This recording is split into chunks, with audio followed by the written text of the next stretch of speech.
بیا وی حدیث د بخاری کې خو اضطراب دی کنه، انا لله و انا الیه راجعون. انکار حدیث پر د قوم نه کله وزي پنځپیریان غریبانان پیاسم بدنام دي. ست دا خبره کې انور شاه کشمیری خو ته په بلا خبرو کې نه مانو چې دې حدیث ته مستریب وي نو بس ورلې په الکه هیڅ استراب نشته، دته به استرابي. غالبا عمل د رسول الله علیه السلام یولس رکعات او کله کله دیار لس وغیرم ثابت دي. جنگ ختم یادا چې دغه سنت دي او عام نوافل هم دغه یولس دي. ته ولې په جنگ وی رسول الله په جمع 100 رکعات کړي دي، الکه په جمع هم رسول الله ته کړي دي. په روایت د جابر د جرح او کړه اگر چې زه توثیق کوم، رسول الله په جمع قیام الليل اته کړي دي، قیام رمضان اته کړي دي، تهجد اته کړي دي، ټوټل 11 کړي دي.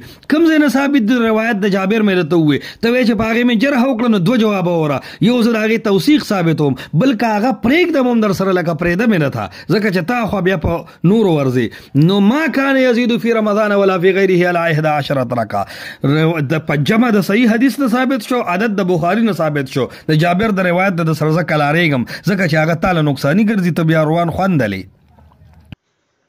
الحمد لمن بدأ بالنعم وانزل الرجس على مكذبين من الامم. اما بعد، مفتی صاحب ما بغیر ضروری تنقیحات نه کړي. اوس خبره تاسو د فرقونو په باره کې کلی دي شي به اعتبار رکعات فرق چې کم دی دا زنه منم او ما دلیل پیش کړ چې نبی علیہ الصلوۃ والسلام د غیول رکعات په جمع کلی دي. ورستو دلیل پیش کوم. زه مفتی صاحب تاسو چې د عائشہ رضی الله تعالی عنها کوم روایت دا پیش کړل دي دغه روایت ته تاسو وګورئ. دغه روایت کې راځي فقلت یا رسول الله اتنام قبل ان توتر فقال يا عائشه ان عيني تنامان ولا ينام قلبي. عائشه رضی الله عنها نبی علیہ السلام ته فرمایي چې تاسو د وتر نمخ کې ود کیږي. رسول الله صلی الله علیه وسلم فرمایي زما سترګې ود کیږي ظلم نه ود کیږي. د نبی علیہ الصلوۃ والسلام دا خوب په جمعات کې او په کور کې وو. دا خو د کور خبره ده. نو چې د کور خبره ده نو د دې منځ د نبی علیہ الصلوۃ والسلام د هغه منصره د دې حدیث د نبی علیہ السلام د هغه منصرات چې په جمعات کې کړي دي ذره برابر هم تعلق نشته لري. اسی بزان نستړی کوي. بیا تاسو وایي چې اسمی فرق، آیا رسول الله صلی الله علیه وسلم دا اسمی فرق کړی دی چې په روژه کې ورته قیام رمضان او تراویح وایو، په بوزه کې ورته تهجد او قیام اللیل وایي. بیا تاسو وایي چې ما دعوه کې اهل حدیث څخه لیکلی دی چې اهل حدیث وایي دیتا چې لیکي بهر سو خو منی با قرآن او حدیث علی فهم السلف. نو په دې دا قید ور سره ولګو مفتی صاحب چې په دې لیکلو باندې به قرآن او حدیث علی فهم السلف پیش کړي او که پیش نه کړي نو بیا به دا لیکل غلطي. بیا مفتی صاحب تاسو علی فهم السلف خبره کوي نو د دې یو خبرې به لحاظ وساتئ چې کله ته حدیث د رسول الله صلی الله علیه وسلم پیش کړي یا یو آیت پیش کړي نو په دې کې به ته د سلف په هم پیش کړي او سلف صحابه دي یا تابعین دي یا تبع تابعین دي. دا غي نرستو خلکو په هم بنه پیش کړي نه به دا غي استدلال پیش کړي.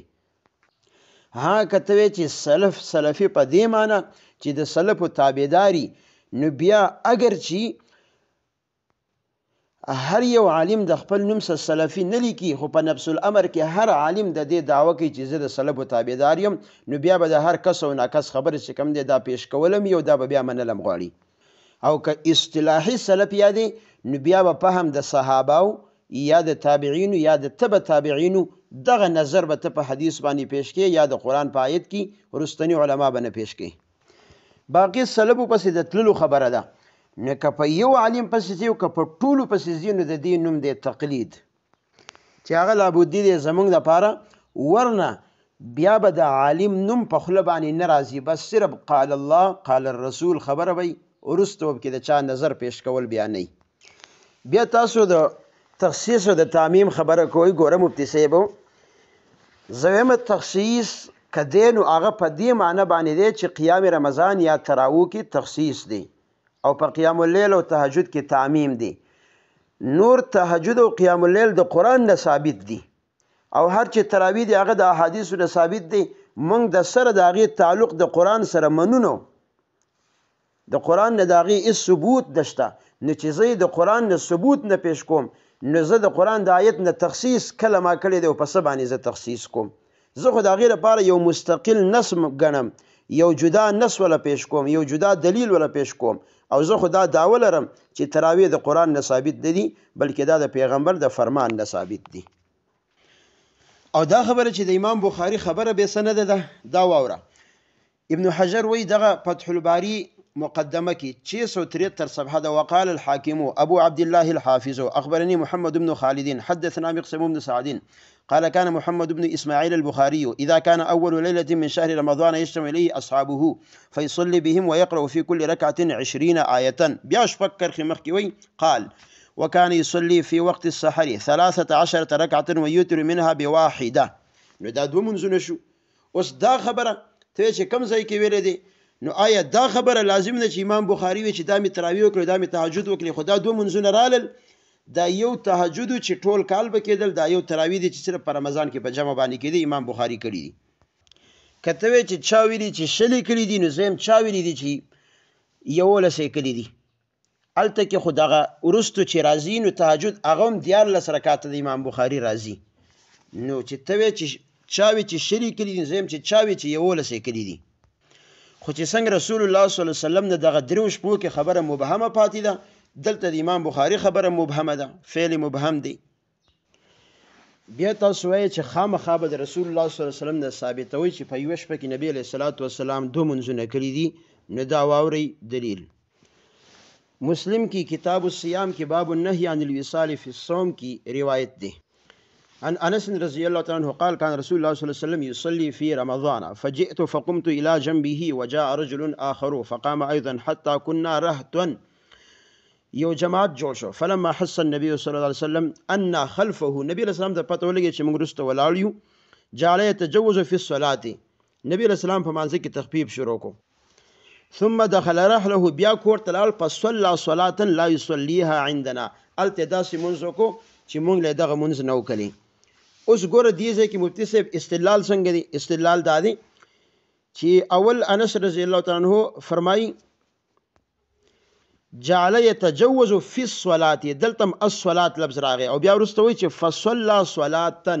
نو اول الصلاه معرفه ده او دیم صلاه نکیره ده، او دا قانون دی چې کله معرفه دوباره راشي نکیره نو مراد د ثانی به غیر وي د اول نه. او دا غیر لپاره دلیل قل اهبطوا بعضكم لبعض، بعضكم لبعض، اول بعض معرفه او دویم نکیره، او د دې دواړو مراد غیر دی، یعنی جدا جدا. بیا مخکې مزید واور ډیره خپل خبر راځي مفتی صاحب په علم کې بدی ډیره اضافه وشي. قال قلنا له حين اصبحنا افتنت لنا الليله قال فقال نعم ذاك الذي حملني على الذي صنعته. قال فاخذ يواصل رسول الله صلى الله عليه وسلم وذاك في اخر الشهر، وذاك في اخر الشهر، یعنی دا په اخر د رمضان کې او دغه درې شپې تراویم چې شوي دي نو 23 25 27 دام اخر د رمضان دی. نو دا شو دو منځونه د نبی علیه الصلاۃ والسلام نه. نبی علیه الصلاۃ والسلام هم دو منځونه کړي دي. امام بخاری پس تاسو ډیر لګیدلی، هغه هم د تبع حواله وی چې هغه هم دو منځونه کړي دي. بیا تاسو وایي چې عائشه رضی الله عنها د نبی علیه الصلاۃ والسلام د کور او د جماعت د دواړو منځونو نه خبر ده. نو ګوره د کور د منځ په باره کې هغه سوي چې اتنام قبل ان توتر، د وتر نه مخکې تاسو د کېږئ. نبی علیه السلام فرمایي چې ان عیني تنامان ولا ينام قلبي. الته کې دغه خبره رااله او هر چی د جماعت خبره ده نو پای کې د عائشه رضی الله عنها هیڅ ذکر نشته دی. لازما فی المسجد ټکی راغی نو نبی علیه الصلاۃ والسلام خو چې مسجد ته خو د عائشه د کور نه تکنو په دغه بنیاد ورته پته وه. بیا تاسو چې نبی علیہ الصلوۃ والسلام غالبا چرته هم په کور کې یا بار چې کم دی د یولس نه زیات نه دي کړي، یو خو غالبا چرته هم په دې کې تعارض دی په دې خبره کې. باقي تاسو وایي چې زیات نه دي کړي دا واخله بخاری باب التهجد بالليل کې به تاسو وګورئ. 1159 حدیث دی عن عائشة رضي الله عنها قالت صلى النبي صلى الله عليه وسلم العشاء ثم صلى 8 ركعات وركعتين جالسا وركعتين بعد النداءين ولم يكن يدعهما ابدا. دا دیارلس شو. د دینم صریح 1170 كان رسول الله صلى الله عليه وسلم يصلي بالليل 13 ركعة ثم يصلي إذا سمع النداء بالصبح ركعتين خفيفتين. دا دی والا دیارلس. 1139 باندې دقه باب التهجد بالليل کې بیا ګوره. عن مسروق قال سألت عائشة رضي الله عنها عن صلاة رسول الله صلى الله عليه وسلم بالليل فقال 7 و9 و11 سوا ركعتي الفجر. دا ستا په یولسو کې هغه حصر و چې دړې وړې شو بیرته د عایشې رضی الله عنها په روایاتو باندې. په دې بنیاد باندې فتح الباری کې ابن حجر د امام قرطبي قول ذکر کړی دی چې اشکلت روایات عائشه على كثير من اهل العلم حتى نسب بعضهم حديثها الى الاستراب. بعض علما ویلي دي چې په دې کې استراب دی، ځکه و نه یولس دیارلس او تاسو خاص په دې یولس کې چې کم دی بالکل دا حدیث او عمل د رسول الله صلی الله علیه وسلم را باندې کړی دی چې بس رسول الله صلی الله علیه وسلم چې کم دی دا یولس کړی دي. باقی تاسو وایي چې حدیث د حدیث تفسیر کوي، آیت د آیت تفسیر کوي. نو مفتی صاحب ګوره دې ځای کې زما سوال دا دی چې تاسو تراویح کوئ په جمع باندې، ټیک شو، رسول الله صلی الله علیه وسلم چې په جمع باندې کړي دي نو تاسو هم په جمع کوئ، رسول الله صلی الله علیه وسلم هم په جمع کړي دي. آیا رسول الله صلی الله علیه وسلم دغه درې شپې په جمع باندې څو کړي دي؟ زما سوال دا دی. ها کوي تراویح وای ورته تراویح کوي په جمعات کې په جمع باندې، او روایت هم ولا هغه د عائشه رضی الله تعالی عنها د کور والا د کور د مانزه والا روایت راغسته دي، نو پای کې خو د جماعت او څه ذکر نشته. زما مطلب دا دی چې یو جز د یو نه او بل د بل نه په یو حدیث باندې هم پورا عمل نشته دی، ورنته یولس رکعات کوه، ټول کال کوه، ځان له کوه، په کور کې کوه، هیڅ اعتراض زما نشته دی. ټیک ده، بیا ورته تهجد او که قیام اللیل ورته وي، خو ته په جمع باندې کې. نو په جمع رسول الله صلی الله علیه وسلم څو رکعاته کړي؟ دا زما حق دی چې زه ستانه دا تپوس وکړم او د دې جواب هم ډېر زیات مشکل دی. بیا تاسو مفتی صاحب دویم دلیل پیش کړی دی.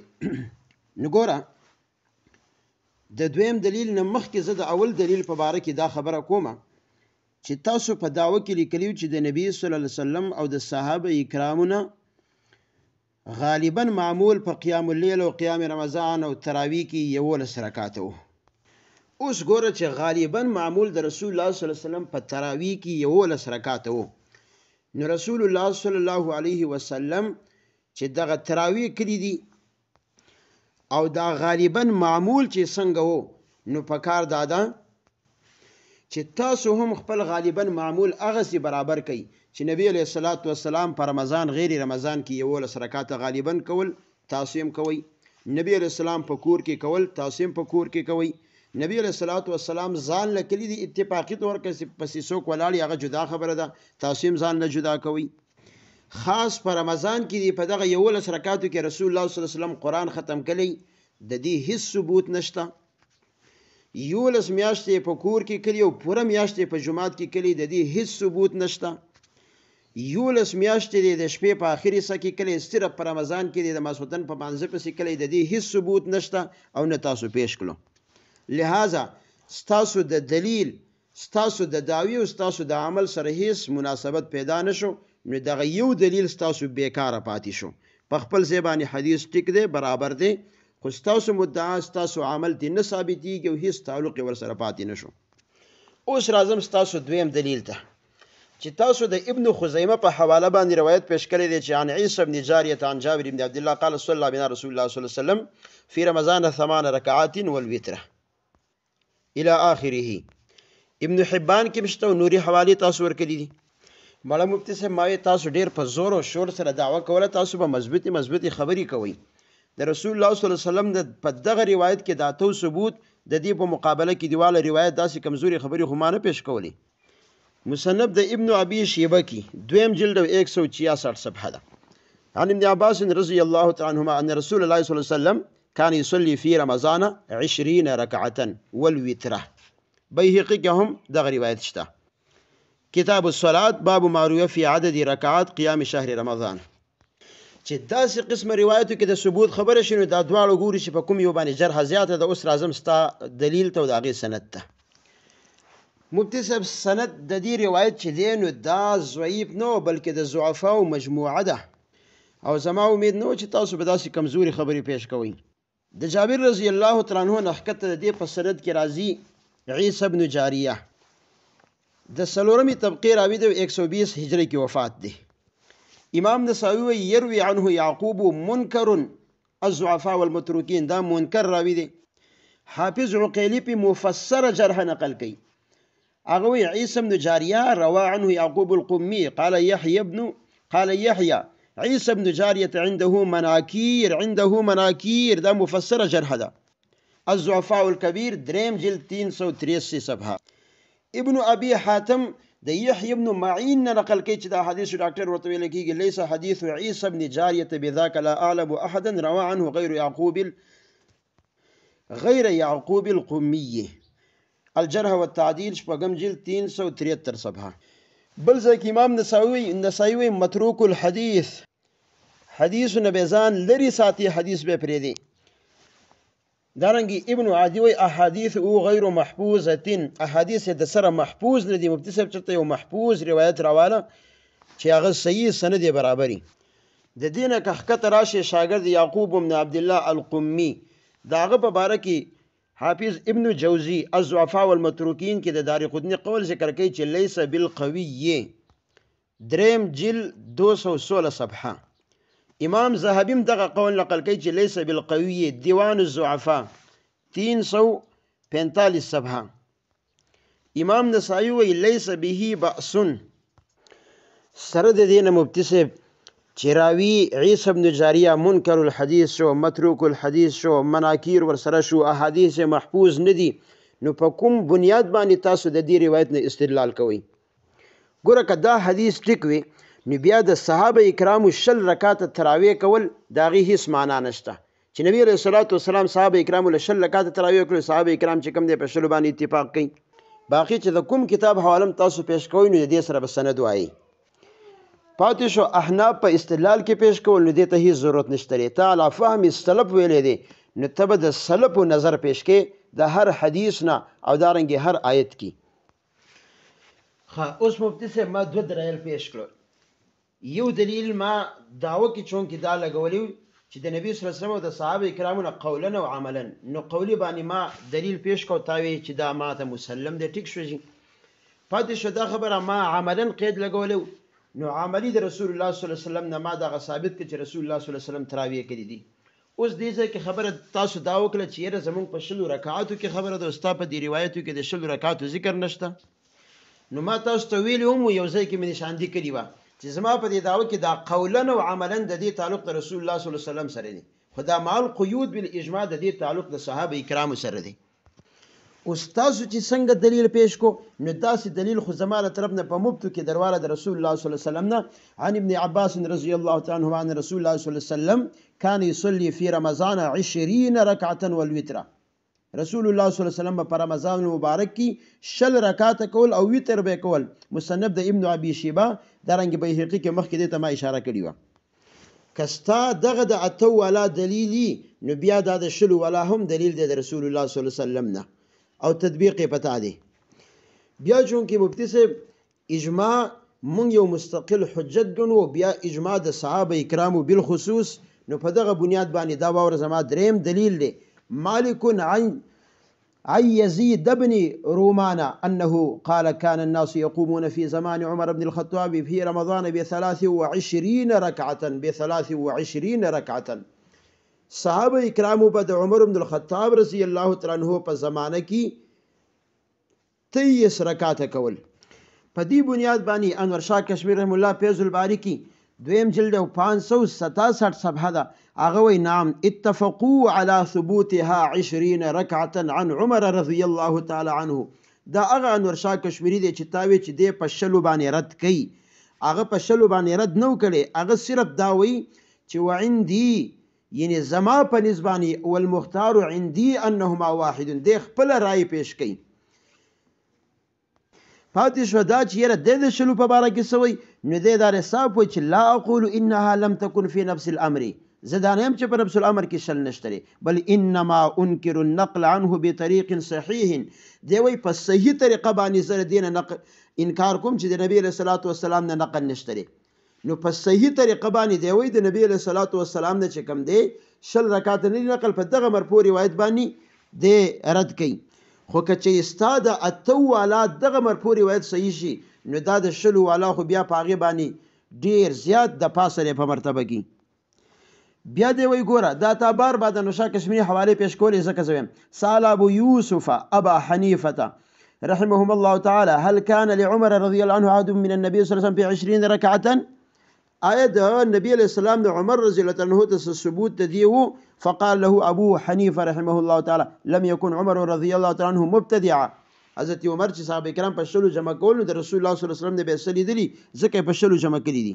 بیا سوی ثم ان ائمه المذاهب الاربعه قلدوه على كون التراويح 20 ركعه. وای مذاهب اربعه په دې شلو رکعاتو کې تقلید کړی دی د عمر رضی الله عنه چې دا شل رکعات دي. دا ګوره مفتی صاحب فقه مالکی کې واستحب جماعه من العلماء والسلف الصالح 20 ركعه. مفتی صاحب د سلف نظر اوس زه پیش کوم، تاسو ورته غوږ کېدئ. د صحابه کرامو نه، د تابعینو نه، د تبع تابعینو نه تاسو اصل سلف وایي، خو په سلفو کې تاسو وایي د چا نظر پیش کړه؟ هیڅ چا نظر تاسو په سلفو کې نه پیش کړي چې هغې په دې طریقه باندې داسې تراویح کړي لکه څنګه چې تاسو کوئ. نو دا زما دریم دلیل شو. باقي چې کوم ستاسو وړې یا بعضې نیمې خبرې پاتې دي د هغې زه وروسته بیا انشاءالله جواب کوم په بل نمبر کې. اوس ګوره بطور خلاصه اولا ما په قولا ثبوت باندې حدیث د پیغمبر پیش کو، بیا په عملا باندې اوس مې په تعداد باندې د صحابه کرامو نه شروع وکړه. نحمده ونصلي على رسوله الكريم اما بعد. ټولنا اول خبره حدیث د بخاری د محمد رسول الله صلی الله علیه وسلم عمل د رمضان او غیر رمضان دواړو ذکر کړی دی اور بار بار موږ دا خبره واضح کړه الحمدلله چې امام بخاری د تراویح د لاندې دا حدیث راوړي. عائشہ رضی الله تعالی عنها فرمایي ما کان یزید فی رمضان ولا فی غیره علی 11 رکعه. محمد رسول الله علیه السلام که رمضان وی که غیر رمضان وی، دا خبره د ختم شو چې ته تش په رمضان کې ولیکې. زه وام رمضان پرېږده وي، ټول رمضان کې ثابت کا. زه ټول کال منم، تاسو له د ټول رمضان غم دی. وایي ته پکې ټول قرآن ختمې هلکه فقرؤ ما تیسر من القرآن. قرآن نه قرآنونه پکې ختم که 2-3 ځله. وړو وړو خبرو پسې مان خله دا اوري، دا میډیا والا، دا عوام بصیرت والا دي. دی د ستا په دې تمه دي چې پنجپیرې ځوان او حنفي ګل دی بنن په شل رکعاته تراوو بطور حصر ټنګېدل روایت راړي او غیر مقلد له بشا لګي. دی په دې تمه باندې دی او زما پنجپیرې ځوان اوړي او وروړي صرف د بخاری په حدیث اعتراضات کوي، نور خپل نه د رسول الله نه په روجه کې 2 منځ ثابتولی شي کني مونږ په دواړه په نن خلو. دا میډیا تم پرې خره دا سالسه ده. تا د محمد رسول الله علیه السلام نه په دې ټوله مناظره کې 2 منځ ثابت نکړو چې یو ته قیام اللیل نوم کیدو په روجه کې او بل ته قیام رمضان نوم کیدو. ټوله مناظره به عوام بار بار اوري، بار بار به اوري.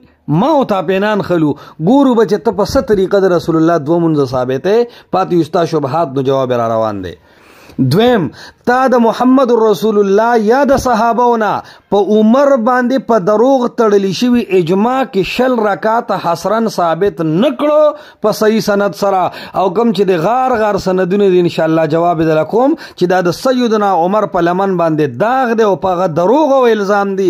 سیدنا عمر داسې یو کار نه دی کړی چې هغه محمد رسول الله صلی الله علیه وسلم نه کړی.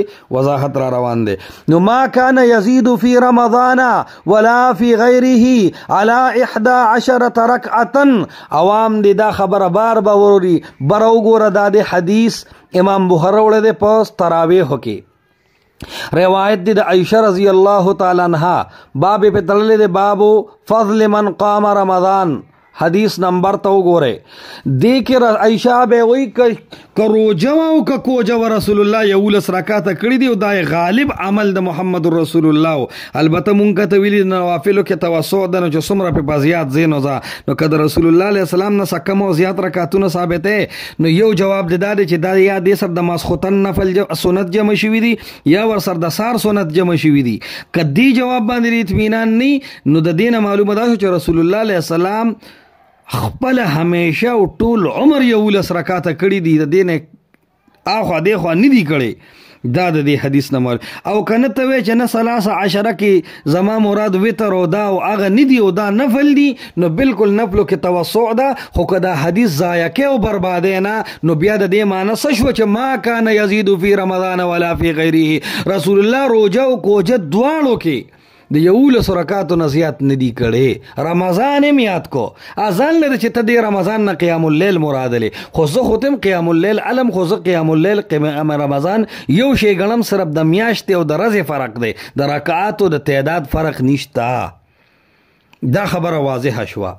قرآن ویلی دی ومن اللیل فتهجد به نافلة لک قم اللیل الا قلیلا. د شپې یو منځ د رسول الله ثابت دی نفلی منځونو کې چې هغې ته ویل تا ګوره اعتراض کړو چې یاره د ماسخوتنې سنتو تم بیا د تهجد ووایه، د سارې سنتو تم بیا تهجد ووایه. جواب مې درکو ماشاءالله په هغې ښه په سنت طریقه غلی شوې.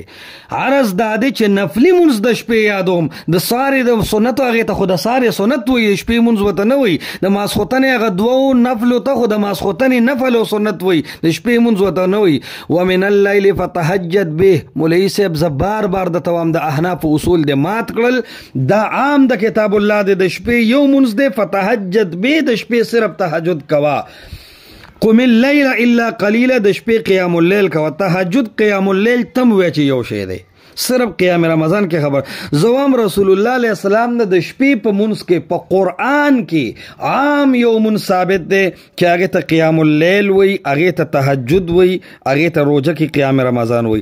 خو ته وی چې نه رسول الله علیه السلام نه عام منظم ثابت دی، خو په روژه کې ته یو خاص منځ ثابت دی. ته ولې د دې نه یاریږي؟ یاره ما تخصیص نه دی کړی او ما خو چونکې په دلیل کړی دی. هلکه نو تخصیص خو وی په دلیل باندې، خو د احناف اصول دا دي چې ته عام د کتاب الله ماته او د تهجد او د قیام اللیل نه علاوه یو بل منځ ثابت چې تراویح او قیام رمضان ورته وي، او په دې انداز ورته وي چې دی قیام رمضان ته تهجد او قیام اللیل نه وي، نو دا ته د تخصیص قایلې د قرآن د عام نه د تخصیص وکړو په خبر واحد سره، او ستا په نس خبر واحد ځونی دی.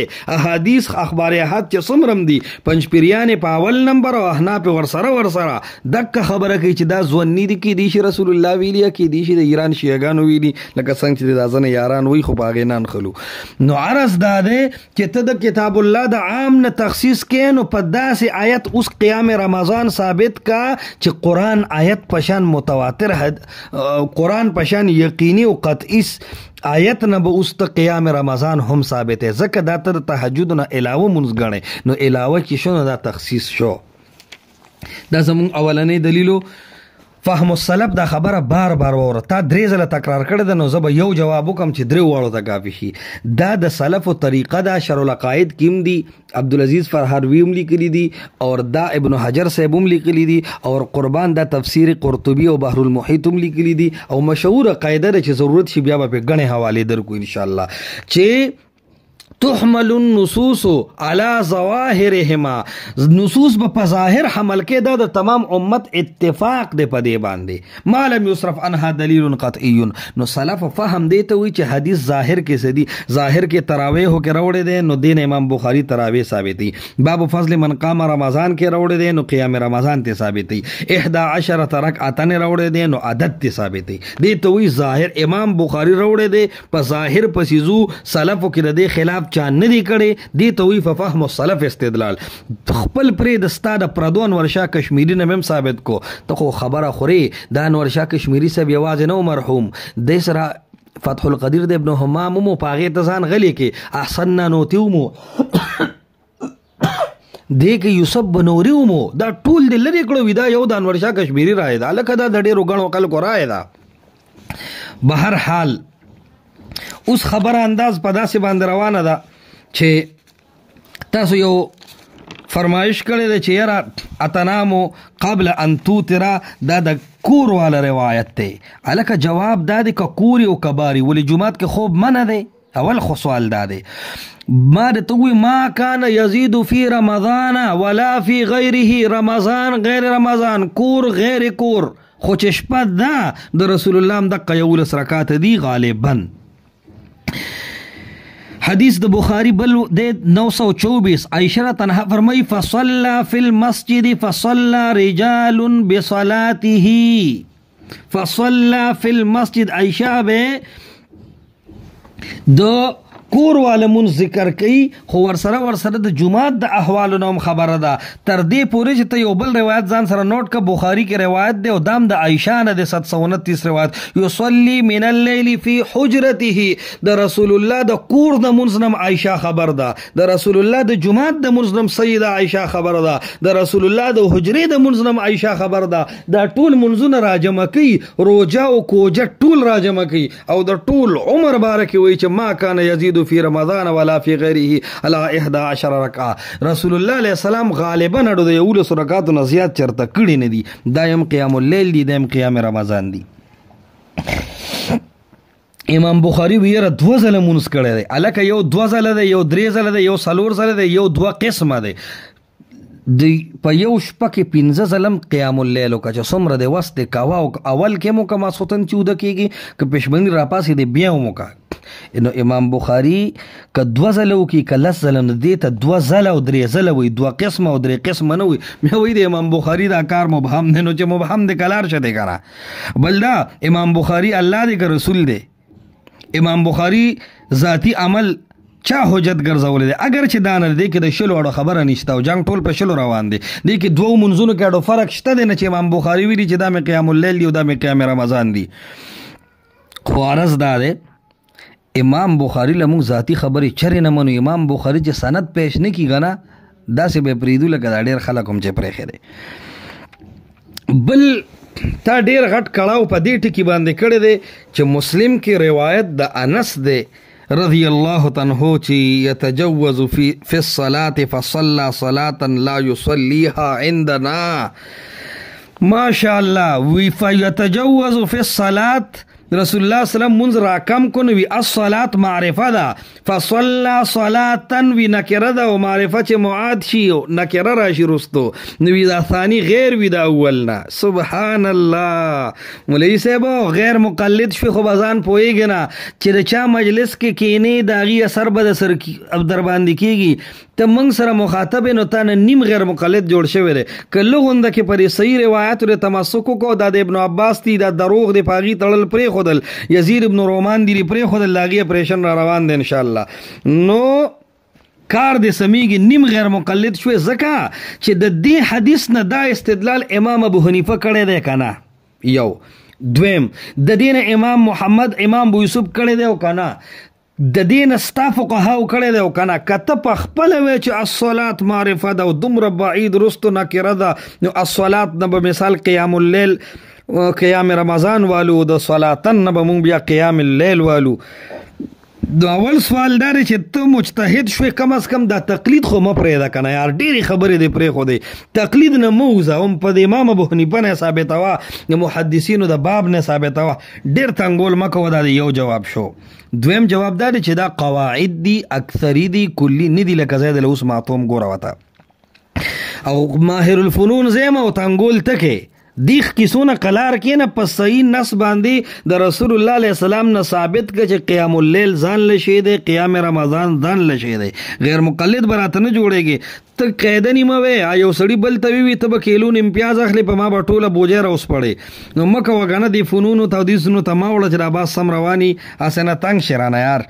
نقص د قاعدې ته دی ګوره. دا قاعده اصل کې داسې ده که معرفه و که نکره، خو چې اسم دوباره معاد شو یا معرفه و یا نکره نو دا ثانی وی غیر وی دا اول نه. د دې قاعدې نقد دا دی چې ان مع العسر یسرا، ان مع العسر یسرا، اول یسرن دی دویم یسرن دی. حال دا دی چې دواړو کې هېڅ مانعت الجمع نشته، دواړه یسرونه جمع کېږي. نو دا ضرور نه ده چې ثانی به غیر وي د اول نه. سورة طه لسم آیات کې ګوره اذ رأى نارا فقال لأهلهم كثوا نارا انی آنست نارا. هلته نارا دلته نارا نکره معاد شوی ده لیکن ثانی غیر نه د دواړو نه یو ور مراد دی. الا قیلا سلاما سلاما دلته خو اگر چې تاکید دی خو نکرې دواړه دي یو معنی. سورة فتح 150 دی په 15 نمبر آیت ته ګوره اذا انطلقتم الى مغانم ومغانم كثيرا. معنیت الجمع نه دي جمع کېدی شي، ضرور نه دی چې دا دویم د غیر وي دا اول نه. لہذا دواړو نه قیام رمضان مراد واخله، دواړو نه قیام د الصلاة نه هم قیام اللیل مراد والا او د صلاتن نه هم قیام اللیل مراد والا دا مانعت الجمع نه دي او ټینشن دا نه کی ګوره وته د دینه بل آیات ته سورہ نساء 165 ورسولا لم نقصصهم عليك ورسولا مبشرين ومنذرين رسولا نکره ده او د دواړو نه یو رسول مراد دی دا آیت دوزل راغی تلک امتون قد خلت لکسات پس بیا وی تلک امتون قد خلت نو امتون نکره معاد شوی دا حال دار چې یو ته مراد دی او کته وی چې نه ماته به پکې خېچ معرفین نکره جوړی شي او بیا بسانی غیر دا ول نه ګوره وته مشره رأیت الرجل رجلا صالحا ما ولید یو سړی داسې سړی چې نیکو نو رأیت الرجل دا دی والا معرفه الرجل رجلا صالحا دا دی والا رجلا نکره او ثانی غیر نه دا اول نه دا خو علی چې کله مانعت الجمع دواړه نه جمع کیږي اول دا چې دا قاعده اکثری دي دومره کولی نه دي چې ته په زمان ازان خلاصې په صحیح نه ثابت ک مړه نه به سر بیا ګورو نو دلته کې مخالفت الکیف مراد دی کشي لو سلم پشان بل جواب دی اور دریم جواب شو کسویم لو سلم کستا دا قاعده تسلیم هم کم چې آو دا غیر وی دا اول نو غیریت من کل الوجود کنا من بعض الوجود من وجهن کافی دی نو دلته کې کیفیت به بدل شي کنه یار الته کې د جمع منځو نو دلته ځان لمونځ شو دواړه قیام اللیل دواړه قیام رمضان ویس چنګ پکې نشته یا دسی وایا قرینه مخ کې وګوره حدیث کې سدي الفاظ حدیث کې وی یتجوز فی الصلاه منځ مختصر کو نو لا یصلیها عندنا چې دغه وګدو کو نو یو وګدو بل لندو دا غیریت کافی دی کنه چې ثانی دی غیر شي دا ولنه خامخا په تخپل عقل ولې ور پارسل کې قربان او یو پنځم جواب وسره کداولی کې وتنګیږي نه الکو قبل وهاج شرع مسلم کې ګور داسي وي ای صلاتن طویلتن آخوا چلنو نو وګد منځ وکړو خبره ختم التحبير لإيضاح معنى التيسير اغا شرح کې داسي وي يريد انه طول صلاته وعندهم تجوز فيها وخفف عنها اول منځ له وګدو دا بل لندو دا نه چې اول قيام الليل او بل قيام رمضان نه بالعكس بلکې دوه قيام الليل دوه قيام رمضان هو یو با جماعت او بل به جماعت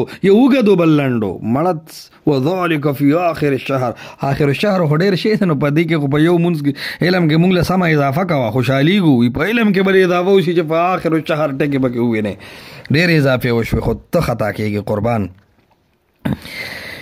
بیا وی حدیث د بخاری کې خو اضطراب دی کنه انا لله و انا الیه راجعون انکار حدیث پر د قوم نه کله وزي پنځپیریان غریبانان پیاسم بدنام دي ستدا خبره کې انور شاه کشمیری خو ته په بلا خبرو کې نه مانو چې د حدیث ته مستریبو نو بس ورلې په الکه هیڅ استراب نشته دته به استرابي غالبا عمل د رسول الله علیه السلام یولس رکعات او کله کله دیار لس وغیرم ثابت دي جنگ ختم یادا چې دغه سنت دی او عام نوافل هم دغه یولس دي تولې په جنگ وی رسول الله په جمع سو رکعات کړی دی الکه په جمع هم رسول الله ته کړی دی پر روایت د جابر د جرح او کلاګر چې زه توثیق کوم رسول الله په جمع قیام الليل اته کړی دی قیام رمضان اته کړی دی تهجد اته کړی دی ټوټل 11 کړی دی کوم زنه ثابت د روایت د جابر مې ته وې ته وې چې پاغه مې جرح وکړنو دو جواب اورا یو زه هغه توثیق ثابتوم بلکې هغه پریک د مم در سره لکه پرېده مې نه تھا ځکه چې تا خو بیا په نور ورزي نو ما کان یزيد فی رمضان ولا فی غیره الا 11 رکعه د پجمه د صحیح حدیث نه ثابت شو عدد د بخاری نه ثابت شو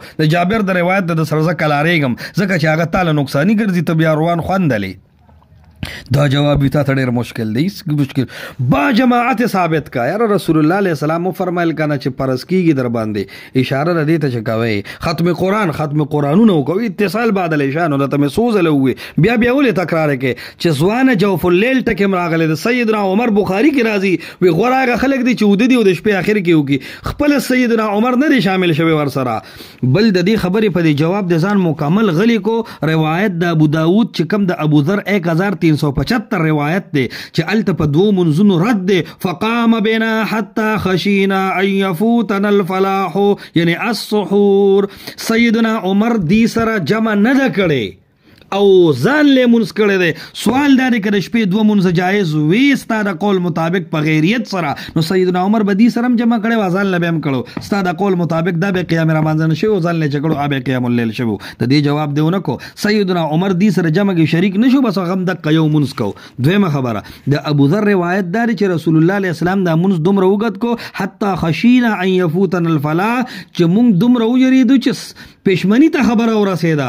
نو چې پښمنی پورې رسول الله علیه السلام یا تر قریبه پورې مونږ کو، نو دا دویم مونږ کم ځای ثابت شو، دویم مونږ الټا رد شو چې دویم مونږ محمد رسول الله علیه السلام نه دی کړی. ځوانه اوس په خبره باندې ورسېدی. آخري خبره وره، آخري خبره تا چې کوم 2-3 روایتونه پیش کړل، اول خبره دا ده چې زه به انشاءالله په بل درس کې روایت د جابر د احناف او اصولو هم ثابتوم. دا یو جواب خو زه پرې خودو ته تیار یم، خو تا خو خپل روایت په خپل کمزور کو. ستا الفاظ داسې دي وی داسې کمزوري خبرې خو ما نه پیش کولې، کني حدیث د ابن عباس دی وی په کوم جرح زیاته ده، نه تم منه چې حدیث د ابن عباس نه دی ثابت. نو چې کله نه حدیث د ابن عباس ثابت نه دی، نو کم از کم ته کلار شه او ستانه مطالبه ده چې نرشه او همت وکا، غیرت د تنه یادوم خبر بشي، همت وکا او یو ځل بیا همت وکا او په عمر باندې چې خلک کم دروغ تړي ته ثابت کا چې دا دروغ نه دي، رښتیا دي. د اجماع دعوی دي باطل دي. روایت د ابن عباس بالکل نه دی ثابت، اور د روایت د ابن عباس بارکی اهل علم ذکر کړی دي چې دا روایت منقطع دی. یو دغه والا دا یزید ابن رومان والا روایت دستا چې کم دی، هغه باره کې د بدر الدین عینی حنفی خبره اور عمدۃ القاری شرح صحیح البخاری 5 جلد صفحه 278 هغه وی و یزید ابن رومان لم يدرك عمر ففيه انقطاع. د یزید ابن رومان روایت دی لاړو هغه کې انقطاع او منقطع روایت حجت نه. دا خبره غنو خلکو کړي دا، خو زه بس تا د روایتو اپریشن ان شاء الله د محدثینو په انداز باندې را روان درس کې ثابتوما، او بیا د روایت د ابن عباس چې کم دی ان شاء الله په هغه باندې بزتا تخیمه چې په هغه کې مولا علی قارم ویلی دی فضعیف بابي شیبه ابراهیم، دا د ابراهیم صاحب د وجه ضعیف دی. مولا علی قاری هم ویلی دی، نور محدثین هم ترتیب سره ذکر کوم، خو تا خپل اشاره وکړه چې ستا روایت ضعیف دی. چې ضعیف دی نو زه په لاډېرې خبرې نه کوم، که واقعي ته ضعیف منې نو زه په جرح نه کوم، تاسې مو منله. زه به د تا روایت د جابر پرېږدم په دې شرط باندې چې ته په سیدنا عمر دروغ متړه، په صحیح روایت د عمر نشل ثابت کا یا د بل صحابي نه او اجماع دې ثابت کا، او که نه وی چې دا روایت صحیح دي ان شاء الله بل نمبر کې وته وکړه.